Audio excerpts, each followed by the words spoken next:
Ito yung ating update ngayon dito sa ating project na ginawa. So, natapos na siya. Nasemento na. Ayan po guys. So, sementado na siya. Ayan. So, ayan yung gate valve niya. Pupunta sa taas. Ayan na. Sementado na. Maayos.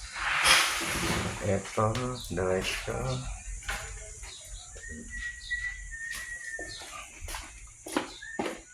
Kasi ito yung sa malaking lababo.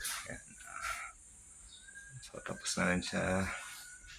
And then, dito sa CR. Ayan. Pinapalitan na rin ng ruipo.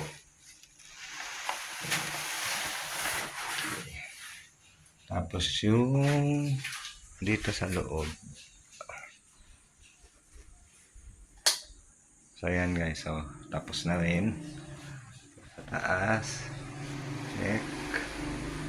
And then, dito sa likod.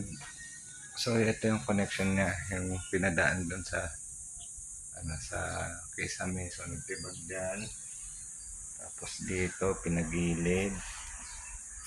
Naikot na ganyan. Tapos ayun, pack. And then,